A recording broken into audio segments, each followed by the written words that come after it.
জাতীয় সাংবিধানিক কাউন্সিলে বিভক্ত রাজনৈতিক দলগুলো বিএনপি প্রস্তাব ন্যায়পাল নিয়োগ হতাশ বেশ কয়েকটি দল।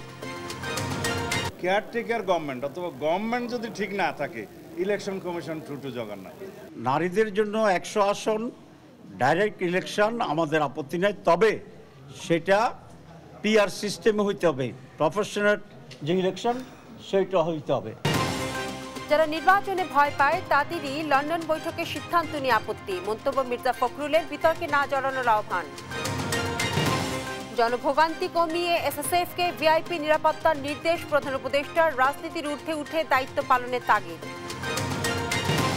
হাসিনা ও তার পরিবারের বিরুদ্ধে পারমাণবিক কেন্দ্র নির্মাণের নামে অর্থ লোপাটের তথ্য প্রমাণের খোঁজে গণপূর্তের চিঠি দুদকের। ইরানে মার্কিন হামলার পরিণতি হবে ভয়াবহ, হুঁশিয়ারি খামেনির, ইরানে পরমাণু স্থাপনায় হামলার সিদ্ধান্ত নেয়নি যুক্তরাষ্ট্র। এবং গল টেস্টে বাংলাদেশের লোয়ার অর্ডারে ধস, দ্বিতীয় দিন শেষে টাইগারদের সংগ্রহ 9 উইকেটে 484 রান, লিটনের সেঞ্চুরি মিস। আমন্ত্রণ সংবাদ রাতে, শুনছিলেন শিরোনাম, সাথে আছি বিপাশা চক্রবর্তী। জাতীয় সাংবিধানিক কাউন্সিল এনসিসি নিয়ে একমত হতে পারেনি দেশের রাজনৈতিক দলগুলো। জামায়াত এনসিপি সহ বেশিরভাগ দলের পক্ষে থাকলেও আপত্তি জানায় বিএনপি। দলটির প্রস্তাব, সাংবিধানিক প্রতিষ্ঠানগুলো জবাবদিহিতায় আনতে প্রয়োজনীয় আইন সংশোধন এবং ন্যায়পাল নিয়োগ। আর সিপিবির মতে অন্তর্বর্তী সরকার নয়, এনসিসি করবে নির্বাচিত সরকার। জাতীয় ঐক্যমত্য কমিশনের সঙ্গে দ্বিতীয় পর্বে দ্বিতীয় দিনের বৈঠক শেষে এসব কথা বলেন দলগুলোর নেতৃবৃন্দ। সাইফুল রিপনের সঙ্গে নিয়ে মোহাম্মদ সাকিবের একটি রিপোর্ট। জাতীয় সাংবিধানিক কাউন্সিল এনসিসি গঠন, রাষ্ট্রপতি নির্বাচন পদ্ধতি ও জেলা সমন্বয় কাউন্সিল গঠনের প্রস্তাব নিয়ে দ্বিতীয় পর্যায়ের দ্বিতীয় দিনে বৈঠকে বসে জাতীয় ঐকমত্য কমিশন। প্রথম দিনে অনুপস্থিত থাকলেও দ্বিতীয় দিনে আলোচনায় যোগ দেয় জামায়াতে ইসলামী 3 সদস্যের প্রতিনিধি দল। দীর্ঘ বৈঠক শেষে সাংবাদিকদের সঙ্গে কথা বলেন বিভিন্ন দলের নেতারা। জাতীয় সাংবিধানিক কাউন্সিল গঠনের বিরোধিতা করে প্রয়োজনে আইন সংশোধনের প্রস্তাবনা তুলে ধরেন বিএনপি নেতা সালাউদ্দিন আহমদ। সুশাসন বজায় রাখার জন্য, পুনঃপ্রতিষ্ঠা করার জন্য ন্যায়পাল নিয়োগ করা এবং ন্যায়পাল আইনটা সংশোধন করে তাতে সুশাসন প্রতিষ্ঠা করা। কারণ আমরা মনে করি নির্বাহী বিভাগকে সবচেয়ে বেশি ওয়েল গার্ডেড করতে পারবে তখন এই অম্বুডসম্যান সিস্টেম। তবে এনসিসির বিষয়ে একমত জামায়াত। ঐকমত্যের জন্য গণভোটের প্রস্তাব দেওয়ার কথা জানান দলটির নায়েবে আমির ডক্টর সৈয়দ আব্দুল্লাহ মোহাম্মদ তাহের। সব বিষয়ে যেখানে যেখানে কন্ট্রোভার্সি থাকবে, ডিফারেন্স থাকবে, আমরা সেই জন্য বলেছি ওগুলা ডিফারেন্স সহ, নোট সহ গণভোটের জন্য দিয়ে দেওয়া। এনসিসি নিয়ে বিএনপির আপত্তিতে হতাশা জানান জাতীয় নাগরিক পার্টির আহ্বায়ক নাহিদ ইসলাম। মৌলিক সংস্কার না হলে তা গ্রহণযোগ্য হবে না বলেও দাবি করেন তিনি। আমরা যে মৌলিক সংস্কারের রূপরেখা দিয়েছিলাম ঐকমত্য কমিশনের কাছে, তার মধ্যে এনসিসি অত্যন্ত গুরুত্বপূর্ণ একটি বিষয়। জাতির স্বার্থে, গণতান্ত্রিক রাষ্ট্রের স্বার্থে আমরা যাতে নীতিগত জায়গায় একটা ঐকমত্যে আসতে পারি আজকের মধ্যেই, কিন্তু এটা হতাশাজনক যে আমরা আজকে এটা আসতে পারিনি। জাতীয় সাংবিধানিক কাউন্সিলের পক্ষে মত দেন অন্যান্য দলের নেতারাও। তাদের মতে সাংবিধানিক প্রতিষ্ঠানকে যারা কাজ করতে দেবে না তারাই এনসিসি নিয়ে আতঙ্কিত থাকবে। অধিকাংশ রাজনৈতিক দল এখানে সমর্থন দিয়েছে এই জাতীয় সাংবিধানিক কাউন্সিল গঠনের বিষয়ে। আমরা গঠনের ব্যাপারে একটা আমাদের রিভিউ প্রস্তাব দিয়েছি, সেটা হচ্ছে যে যাতে প্রধান বিচারপতিকে এটার অংশীদার করা না হয়। এইটা বাংলাদেশের ইতিহাসে আমাদের গণতান্ত্রিক রাষ্ট্র গঠনের ক্ষেত্রে অত্যন্ত জরুরি একটি পদক্ষেপ বলে আমরা মনে করি। বাংলাদেশকে যদি সামনে এগোতে হয়, গণতান্ত্রিক দায়বদ্ধ রাষ্ট্র সংবিধান যদি প্রশাসন ব্যবস্থা তৈরি করতে হয়, তাহলে অবশ্যই এই পদের নিয়োগগুলো কোনো দলীয় বিবেচনা, কোনো দলীয় আনুগত্যের জায়গা থেকে এটাকে কখনো বিবেচনা করা যাবে না। তবে এই মুহূর্তে সাংবিধানিক কাউন্সিলের প্রয়োজন দেখছে না বামদলীয় জোট। সিপিবি সাধারণ সম্পাদক রুহিন হোসেন প্রিন্স বলেন, অন্তর্বর্তী সরকারের প্রধান কাজ সুষ্ঠু নির্বাচন। আমাদের সামনে প্রধান কাজ হচ্ছে সুষ্ঠু, অবাধ, গ্রহণযোগ্য নির্বাচন।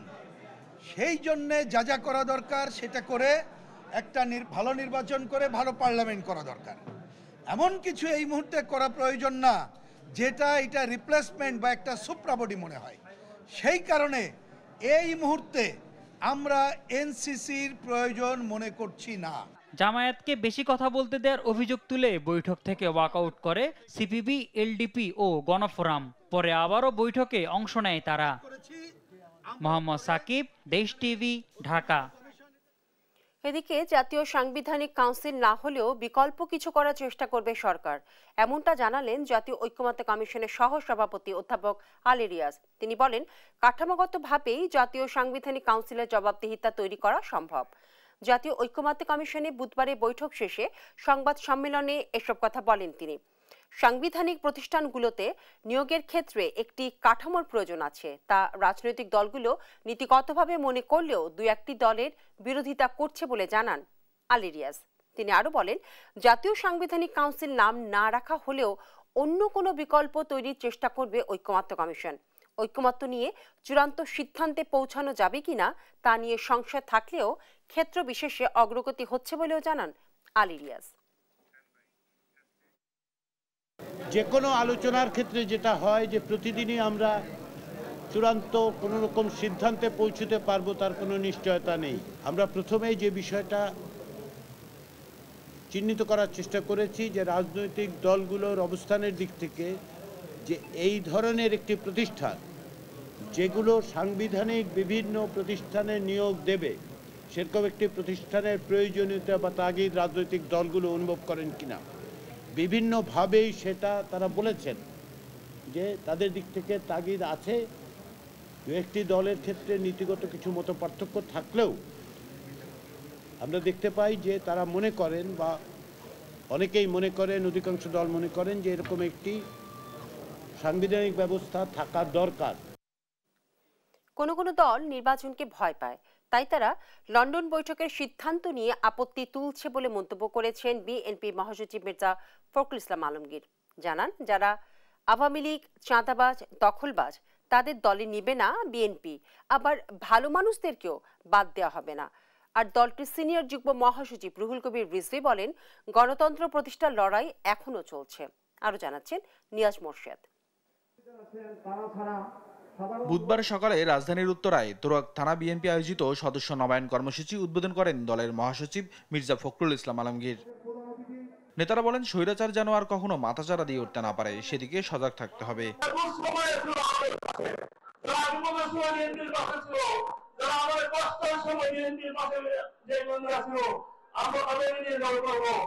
আওয়ামী লীগের সাথে ছবি আছে, তিনি যদি আমাদের আগের সদস্য হয়ে থাকেন তাকে নেওয়া যাবে না। আর বিএনপি মহাসচিব বলেন, নির্বাচন হলেই কোনো কোনো দলের বিপদ, তাই লন্ডন বৈঠক তারা পছন্দ করছেন না। নির্বাচনের গুরুত্ব কমে যাবে বলে ঐক্যমত্য কমিশনের বৈঠকে হাজির হয়নি কেউ কেউ। অনেকের পছন্দ হয় নাই, কারণ নির্বাচন হলেই তাদের বিপদ। এখন নির্বাচন নাই, সুতরাং তাদের অনেক গুরুত্ব আছে, যে কারণে ওরা নারাজ হয়েছে এবং নারাজ হয়ে গতকালকের একটা বৈঠকে হাজির হয় নাই। নেতাকর্মীদের উদ্দেশ্যে তিনি বলেন, বিএনপির কেউ যেন আওয়ামী লীগের মতো চাঁদাবাজি, দখলবাজি, অপকর্মে না জড়ায়, সেদিকে লক্ষ্য রাখতে হবে। ব্যক্তির ভালো মন্দ দেখে দলের সদস্যপদ দেওয়ার কথাও জানান মহাসচিব। আওয়ামী লীগকে আমরা নেব না, কারণ আওয়ামী লীগ প্রমাণিত যে তারা খারাপ মানুষ, তারা ডাকাত, তারা মাফিয়া, তারা দখলদার, তো তাদেরকে আমরা দলে নেব না। এদিকে নরসিংদী জেলা বিএনপির নবগঠিত কমিটি নিয়ে বিএনপির প্রতিষ্ঠাতা শহীদ রাষ্ট্রপতি জিয়াউর রহমানের সমাধিতে শ্রদ্ধা নিবেদন করেন দলের সিনিয়র যুগ্ম মহাসচিব রুহুল কবির রিজভী। বলেন, গণতন্ত্রকে শক্তিশালী করতে অবাধ ও সুষ্ঠু নির্বাচন প্রয়োজন। আমাদের এখনো অবাধ সুষ্ঠু নির্বাচন আসেনি। আমাদের এখনো গণতন্ত্রকে শক্তিশালী করার জন্য যে কাজগুলো করা উচিত, যে প্রতিষ্ঠানগুলো করা উচিত, সেটা এখনো নির্মাণাধীন, পরিপূর্ণ নির্মাণ হয়নি। গণতান্ত্রিক বাংলাদেশ বিনির্মাণ প্রচেষ্টা যেন কোনোভাবেই ব্যাহত না হয়, সেদিকে সজাগ থাকারও আহ্বান জানান রিজভী। প্রতিফলন ঘটবে। নিয়াজ মোর্শেদ, দেশ টিভি, ঢাকা। ভিআইপি নিরাপত্তা দিতে গিয়ে যাতে জনভোগান্তি সৃষ্টি না হয় সেই বিষয়ে এসএসএফকে সতর্ক থাকার নির্দেশনা দিয়েছেন প্রধান উপদেষ্টা ডক্টর মোহাম্মদ ইউনূস। বুধবার প্রধান উপদেষ্টার কার্যালয় শাপলা হলে এসএসএফ-এর ৩৯তম প্রতিষ্ঠা বার্ষিকী উপলক্ষে প্রধান উপদেষ্টার দরবার অনুষ্ঠানে একথা বলেন তিনি। এ সময় নিজেদের দক্ষতা বৃদ্ধির পাশাপাশি রাজনৈতিক মতাদর্শের ঊর্ধ্বে উঠে দায়িত্ব পালনের আহ্বান জানান প্রধান উপদেষ্টা। মাকদুরা মিতের report. Special security force SSF এর প্রতিষ্ঠাবার্ষিকীর রীতি অনুযায়ী আয়োজন করা হয় সরকার প্রধানের সঙ্গে দরবার। বাহিনীর ৩৯তম প্রতিষ্ঠাবার্ষিকীতে প্রধান উপদেষ্টার দরবারে বক্তব্য রাখেন অন্তর্বর্তী সরকারের প্রধান উপদেষ্টা ডক্টর মোহাম্মদ ইউনূস। জাতির সর্বোচ্চ পর্যায়ে আমাদের প্রস্তুতি আমাদের এ সময় গেল 10 মাসে দেশে বিদেশে দক্ষতার সঙ্গে দায়িত্ব পালন করায় SSF সদস্যদের ধন্যবাদ জানান প্রধান উপদেষ্টা। সেই সঙ্গে ভিআইপি নিরাপত্তা দিতে গিয়ে যাতে জনভোগান্তি না হয় সেদিকে সতর্ক থাকার নির্দেশনা দেন তিনি। নিরাপত্তার খাতিরে SSF-কে বিভিন্ন ধরনের সীমাবদ্ধতা আরোপ করতে হয়, যা অনেক সময় জনভোগান্তির সৃষ্টি করে। এটা যে কোনো নিরাপত্তা বাহিনীকেই করতে হয় নিরাপত্তার খাতিরে। অতীতে শাহজালাল আন্তর্জাতিক বিমানবন্দরে ভিআইপি ফ্লাইটের জন্য প্রায় 1 ঘন্টা সকল ফ্লাইট অপারেশন বন্ধ থাকত। এতে অনেক ধরনের জটিলতার সৃষ্টি হতো। আমি এই নিষেধাজ্ঞা তুলে দিয়েছি। এতে সাধারণ যাত্রীদের ভোগান্তি লাঘব হবে, কিন্তু SSF-এর দায়িত্ব বেড়ে গিয়েছে। আমি মনে করি জনবিচ্ছিন্ন না হয়ে বরং জনসংযোগ ও নিরাপত্তার মেলবন্ধনের মাধ্যমেই SSF তার উপর অর্পিত সকল দায়িত্ব সফলতার সঙ্গে পালন করে যাবে। নিজেদের আন্তর্জাতিক মানের দক্ষ করে তোলার পাশাপাশি রাজনৈতিক মতাদর্শের ঊর্ধ্বে উঠে দায়িত্ব পালনের আহ্বান জানান ডক্টর মোহাম্মদ ইউনূস। রাষ্ট্রঘোষিত ভিআইপিদের নিরাপত্তা প্রদানে পেশাগত দক্ষতা অর্জনের পাশাপাশি চারিত্রিক দৃঢ়তা, উন্নত শৃঙ্খলা, সততা, দায়িত্বশীলতা এবং মানবিক গুণাবলীর বিষয়সমূহ গুরুত্বের সাথে বিবেচনা করতে হবে এবং সকল ধরনের রাজনৈতিক মতাদর্শের ঊর্ধ্বে থেকে পেশাদারিত্বের সাথে কাজ করে যেতে হবে। দায়িত্ব পালনে SSF সদস্যদের জনবিচ্ছিন্ন না হয়ে জনসংযোগ ও নিরাপত্তার মেলবন্ধন নিশ্চিতের তাগিদ দেন প্রধান উপদেষ্টা। এই বাহিনীর প্রত্যেক সদস্যের পেশাদারিত্ব ও আন্তরিকতার মাধ্যমে SSF-এর উত্তরোত্তর উন্নতি অব্যাহত থাকবে। মাকদুরা মিতি, দেশ টিভি, ঢাকা। শেখ হাসিনা সহ তার পরিবারের বিরুদ্ধে রূপপুর পারমাণবিক কেন্দ্র নির্মাণের নামে হাজার কোটি টাকা লোপাটের তথ্য প্রমাণের খোঁজে এবার গণপূর্তে চিঠি দিয়েছে দুদক। অভিযোগে বলা হয়, পরিবারের সদস্যরা ৪৯,০০০ কোটি টাকা লোপাট করেছে, সেই সঙ্গে পাচার করেছে $300 মিলিয়ন। এদিকে উন্নয়ন প্রকল্পের নামে দুর্নীতির অভিযোগে বেগম রোকেয়া বিশ্ববিদ্যালয়ের সাবেক ভিসি নাজমুল আহসান কলিমুল্লাহ সহ 5 জনের বিরুদ্ধে মামলা করেছে দুদক। আরো জানাচ্ছেন ফজলে আদিত্য। গণঅভ্যুত্থানের পর থেকে শেখ হাসিনার পরিবারের বিরুদ্ধে মেগা প্রকল্পের নামে অর্থ লুটপাটের দুর্নীতির ফিরিস্তি জমা পড়তে থাকে দুদকে। রূপপুর পারমাণবিক বিদ্যুৎ কেন্দ্র সহ 9 মেগা প্রকল্পে প্রায় ৮০,০০০ কোটি টাকার দুর্নীতির অভিযোগের অনুসন্ধান নামে সংস্থাটি। শেখ হাসিনা, শেখ রেহানা, টিউলিপ ও জয়সহ সংশ্লিষ্টদের বিরুদ্ধে রূপপুর পারমাণবিক কেন্দ্রে নির্মাণের নামে ৩৯,০০০ কোটি টাকা লুটপাট এবং শেখ হাসিনা ও জয়ের বিরুদ্ধে $30 মিলিয়ন পাচার করার অভিযোগ আনা হয়েছে। অনুসন্ধানে নেমে ২,৬০০ কোটি টাকা রূপপুরের সাইট প্রকল্প গ্রিন সিটি আবাসন পল্লীর সকল নথিপত্র চেয়ে গণপূর্ততে চিঠি দিয়েছে দুদক। অনুসন্ধান দলের রুটিন কাজ, তারা যে রেকর্ডপত্র সংগ্রহ করবেন, সংশ্লিষ্ট ব্যক্তিদেরকে জিজ্ঞাসাবাদ করবেন, এটা নিয়মিত কাজ। এদিন রংপুর বেগম রোকেয়া বিশ্ববিদ্যালয় উন্নয়ন প্রকল্পের নামে 4 কোটি টাকা আত্মসাতের অভিযোগে সাবেক 2 ভিসি নাজমুল আহসান কলিমুল্লাহ, AKM নুরুন নবী সহ 5 জনের বিরুদ্ধে মামলা করেছে সংস্থাটি। বেগম রোকেয়া বিশ্ববিদ্যালয়ের বিশেষ উন্নয়ন শীর্ষক প্রকল্পে বিভিন্ন অনিয়ম এবং দুর্নীতির অপরাধে বেগম রোকেয়া বিশ্ববিদ্যালয়ের সাবেক উপাচার্য জনাব AKM নুরুন নবী, জনাব নাজমুল আহসান কলিমুল্লাহ সাবেক উপাচার্য, জনাব মোহাম্মদ জাহাঙ্গীর আলম সাবেক নির্বাহী প্রকৌশলী সহ 5 জন কর্মকর্তার বিরুদ্ধে দুর্নীতি দমন কমিশন আইন, দুর্নীতি প্রতিরোধ আইন 1947 এবং দণ্ডবিধির সংশ্লিষ্ট ধারায় একটি মামলা রুজুর সিদ্ধান্ত গৃহীত হয়েছে। দুদক মহাপরিচালক জানান, এরই মধ্যে বিশ্ববিদ্যালয় উন্নয়ন প্রকল্পের নকশা পরিবর্তন ও চুক্তি অনুমোদনে মন্ত্রণালয়কে উপেক্ষা করা সহ নানা অনিয়মের প্রমাণ মিলেছে। ফজলে আদিত্য, দেশ TV, Dhaka. BNP chairperson Begum Khaleda Zia স্বাস্থ্য পরীক্ষার জন্য এভার কেয়ার হাসপাতালে গিয়েছেন। বুধবার সন্ধ্যা 7টার দিকে গুলশানের বাসা ফিরোজা থেকে তিনি হাসপাতালের উদ্দেশ্যে রওনা করেন। এ সময় বিএনপি নেতাকর্মীরা তার গাড়ি বহরের সামনে ভিড় করেন। 4 মাস চিকিৎসা শেষে গত 6 মে লন্ডন থেকে দেশে ফেরেন বেগম খালেদা জিয়া। দেশে ফেরার পরই এই প্রথমবার স্বাস্থ্য পরীক্ষার জন্য হাসপাতালে গেলেন তিনি। খালেদা জিয়া এর আগে সবশেষ এভারকেয়ার হাসপাতালে ভর্তি হয়েছিলেন গত বছরের 12 সেপ্টেম্বর।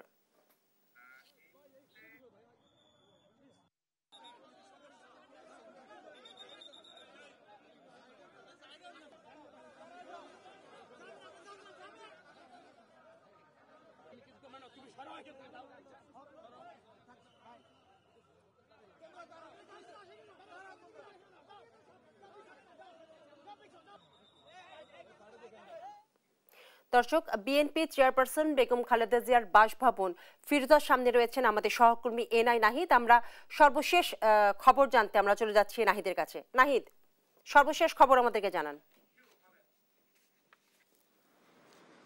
ধন্যবাদ বিপাশা। যেমনটি আপনি বলছিলেন, বিএনপি চেয়ারপারসন বেগম খালেদা জিয়াকে কিন্তু আজকে সন্ধ্যা 6:40 দিকে কিন্তু এক গাড়ি বহর নিয়ে তাকে এভারকেয়ার হাসপাতালে, রাজধানীর এভারকেয়ার হাসপাতালে নেওয়া হয়েছে। তো আমরা যেটি জানতে পেরেছি তিনি 8টার নাগাদ ওখানে পৌঁছেছেন এবং তার নিয়মিত স্বাস্থ্য পরীক্ষা চলছে। আপনি জানেন যে সাবেক প্রধানমন্ত্রী কিন্তু কিডনি জটিলতা সহ নানানবিধ শারীরিক রোগে আক্রান্ত। তো লন্ডনে কিন্তু গত 6 মে লন্ডনে 117 দিনের চিকিৎসা শেষে তিনি দেশে ফেরার পর এই প্রথমবারের মতো কিন্তু তাকে স্বাস্থ্য সেবার জন্য এভারকেয়ার হাসপাতালে নিয়ে যাওয়া হয়েছে। তো তার শারীরিক স্বাস্থ্য পরীক্ষা শেষে যখন তাকে নিয়ে আসা হবে তখন তার ব্যক্তিগত চিকিৎসক এজেড জাহিদ হোসেন আমাদের সাথে ব্রিফ করবেন এবং তার স্বাস্থ্য নিয়ে সবশেষ তথ্য আমাদেরকে জানাবেন। তাহলে আমরা জানতে পারবো যে আসলে ওনারকে কি কি পরীক্ষা করা হয়েছে বা তার বর্তমান শারীরিক পরিস্থিতি কেমন। তো এখনো উনি পৌঁছান ওনার বাসভবন ফিরোজায়, এভারকেয়ার হাসপাতাল আছেন। তো রাজধানীর ফিরোজার বাসভবন থেকে এই ছিল আমার কাছে সবশেষ। জি নাহিদ, আপনাকে ধন্যবাদ। দর্শক, আমাদের সহকর্মী NI Nahid BNP chairperson Begum Khaleda জিয়ার বাসভবনের সামনে থেকে তার সর্বশেষ পরিস্থিতি জানানোর চেষ্টা করছিলেন। চলতি বছর এখন পর্যন্ত কোভিড-19 আক্রান্ত হয়েছেন 331 জন, যার মধ্যে 200 জনই শেষ 20 দিনে আক্রান্ত হয়েছেন। করোনা বৃদ্ধির প্রবণতায় নতুন করে ভ্যাকসিন কার্যক্রম বৃদ্ধির পাশাপাশি যারা দ্বিতীয় বা তৃতীয় ডোজ নিয়েছেন তাদেরও বুস্টার নেওয়ার পরামর্শ বিশেষজ্ঞদের। যদিও স্বাস্থ্য অধিদপ্তরে গেল কয়েক মাসের প্রতিবেদনে কোনো টিকাদানের তথ্য নেই, তবে প্রতিটি টিকাদান কেন্দ্রে টিকা পৌঁছানো হয়েছে বলে দাবি অধিদপ্তরের। হাসান আল মাহমুদের রিপোর্ট। হঠাৎ করে চোখ রাঙাচ্ছে কোভিড-19। গেল 20 দিনে আক্রান্ত প্রায় 200 জন, মৃত্যু হয়েছে 10 জনের। ঢাকার পর সবচেয়ে বেশি আক্রান্ত হয়েছে চট্টগ্রামে। ভারত, সিঙ্গাপুর সহ দক্ষিণ এশিয়ার দেশগুলোতে রোগী বৃদ্ধির প্রভাব দেশে পড়ছে বলে মনে করছেন বিশেষজ্ঞরা। মূলত আমাদের দেশে এটা রিসেন্টলি যে ছড়াচ্ছে, এটা আমার ধারণা যে বাইরে থেকে আসছে, ইন্ডিয়া থেকে, পার্শ্ববর্তী দেশ থেকে কিন্তু। এবং নতুন যে স্ট্রেইন যেটা পাওয়া গেছে, করোনার যে ভাইরাসের যে স্ট্রেইনটা, কোভিড-19-এর যে স্ট্রেইন, এটা কিন্তু দ্রুত সংক্রমণশীল, দ্রুত ছোঁয়াচ্ছে। যদিও এখন পর্যন্ত বলা হচ্ছে ডেঞ্জারাস না, সিরিয়াস না, মৃত্যুর হার অত বেশি না, কিন্তু বলা তো যায় না। কোভিড টিকা নেওয়া অনেকেরই 2 বছর বেশি হয়েছে। এ অবস্থায় অতি ঝুঁকিপূর্ণদের বুস্টার ডোজ নেওয়ার পরামর্শ বিশেষজ্ঞদের। কারণ টিকাটা কিন্তু লং টাইম প্রোটেকশন দেয় না, 6 মাস থেকে 1 বছর। সুতরাং আমাদের 2 বছর কিন্তু হয়ে গেছে। সুতরাং আমাদের পর্যাপ্ত টিকা, কার্যকরী টিকার ব্যবস্থা করতে হবে। টিকাটা বোধহয় আবার চালু করতে হবে। আমরা সামনের দিন দেখি, যদি সমানে বাড়তেই থাকে, দ্রুত সময়ে যত তাড়াতাড়ি টিকা দেওয়া যায় এটার ব্যবস্থা করে। যারা নেন নাই তারা তো নেবেনই, আর যারা অলরেডি নিচ্ছেন টিকা তারা একটা বুস্টার ডোজ নেবেন। তবে রোগী বৃদ্ধি পেলেও কোভিড টিকা কার্যক্রমের কোনো তথ্য নেই স্বাস্থ্য অধিদপ্তরের ওয়েবসাইটে। যদিও প্রতিটি টিকা কেন্দ্রে পর্যাপ্ত টিকা পাঠানো হয়েছে বলে দাবি স্বাস্থ্য অধিদপ্তরের সংক্রামক রোগ নিয়ন্ত্রণ বিভাগের প্রধানের। সিভিল সার্জন অফিসে টিকা দেওয়া আছে, প্রচুর টিকা দেওয়া আছে। যে কেউ ইচ্ছা করলে সিভিল সার্জন অফিস যে টিকা নিতে পারবে। রোগী বৃদ্ধির এ হার কমাতে যথাযথ স্বাস্থ্যবিধি মেনে চলার পরামর্শ বিশেষজ্ঞদের। হাসান আল মাহমুদ, দেশ টিভি, ঢাকা। অপহরণ এবং গুমের মামলায় র্যাবের আইন ও গণমাধ্যম শাখার সাবেক পরিচালক মোহাম্মদ সোহাইলকে কারাগারে পাঠানোর নির্দেশ দিয়েছেন ট্রাইব্যুনাল। 2012 সালে ধানমন্ডি থেকে ছাত্র শিবির নেতা গোলাম মর্তুজা নিহিমকে অপহরণের পর আয়নাঘরে 47 দিন আটকে রেখে নির্যাতনের অভিযোগ তাঁর বিরুদ্ধে। শুনানি শেষে তাকে কারাগারে পাঠানোর নির্দেশ দেন বিচারপতি মোহাম্মদ গোলাম মর্তুজা মজুমদার নেতৃত্বাধীন 3 সদস্যের ট্রাইব্যুনাল। এছাড়া গণহত্যার মামলায় সাবেক অতিরিক্ত পুলিশ সুপার ইশতিয়াক এবং মইনুল ইসলামকেও কারাগারে পাঠানো হয়। জুলাই আন্দোলনে ঢাকার বিভিন্ন স্থানে ড্রোন উড়িয়ে ছাত্র জনতার অবস্থানের তথ্য র্যাব, পুলিশ এবং আওয়ামী ক্যাডারদের দিতেন ইশতিয়াক। আর মইনুল ইসলাম গাবতলীর এক হত্যা মামলার আসামি। তার উপরে অমানসিক নির্যাতন করে তাকে দীর্ঘদিন গুম রেখে তাকে মিথ্যা মামলায় কারাগারে প্রেরণ করা। সেই ভিকটিম নিজে এসে অভিযোগ করে গিয়েছে। আমরা সেই অভিযোগের প্রেক্ষিতে তদন্ত সংস্থা থেকে তার বিরুদ্ধে প্রাথমিক সত্যতা পাওয়ায় তার বিরুদ্ধে প্রোডাকশন ওয়ারেন্টের আবেদন করেছিলাম। সে অনুযায়ী প্রোডাকশন ওয়ারেন্ট ইস্যু হয়েছিল। আজকে তাকে ট্রাইব্যুনালে হাজির করা হয়েছিল এবং শোন অ্যারেস্ট দেখিয়ে কারাগারে প্রেরণ করা।